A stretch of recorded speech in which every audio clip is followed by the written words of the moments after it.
The world before my eyes moved in slow motion.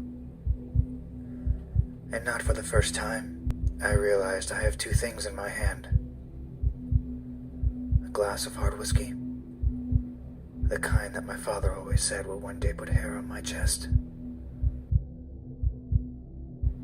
And a gun, the kind that could one day put a hole in my head. Or someone else's. The possibilities are truly endless.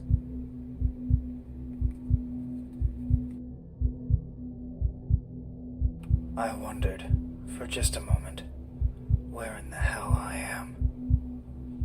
I strained and attempted to focus my drunken, wandering eyes in the shapeless, dark room, and in an instant, I became overrun by a powerful sense of recognition, which was followed immediately by the staggering urge to vomit. Seconds later, I did just that.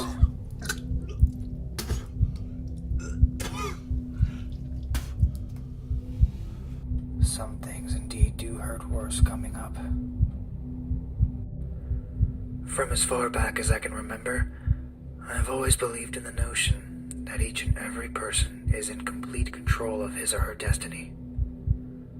Up until this juncture of my life, I can honestly say that this very fallacy served to shape my existential being. But here, in this room, in this hell, I learned the truth. With chaos at the forefront of my mind, I reached into my pockets, digging, searching for some kind of missing puzzle piece that could make this shit make some semblance of sense. If it could make sense. The first thing my hands wandered upon was a business card with the name of some nightclub called the Supermassive Black Hole. A name which I thought far too pretentious for my taste. But, of course, leave it to the man with a taste of bile in the back of his throat to be picky. Just below the card was a mostly crushed pack of cigarettes, which I opened up to get a look inside.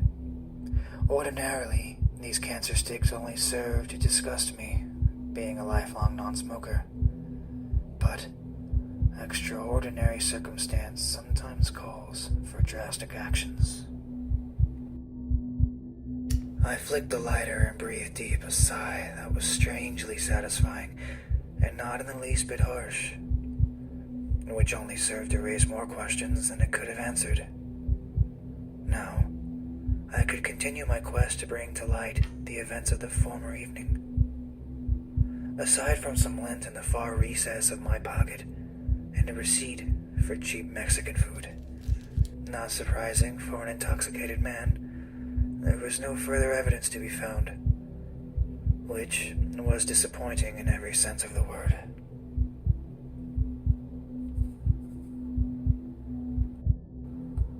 The biggest concern on the cusp of my brain was the large crimson puddles at my feet. Bodies of liquid that spread in several feet in all directions. For a brief moment, I began to feel the overwhelming sense of panic washing over me in waves, mixing with my drunken stupor, converging to a trepidation I've never known to be possible. Above me hung a single light bulb that died suddenly. And in my worried state, my eyes began to dart about all the visible corners of my prison in a frantic attempt to seek out some means of escape. I tried to scream, but no sound would emerge from the desert that was my throat. It was in that moment I remembered the whiskey in my hand. So, I lifted the crystal glass to my parched lips and drank the liquid warmth down. The world before my eyes moved in slow motion. And not for the first time, I realized that I have two things in my hand.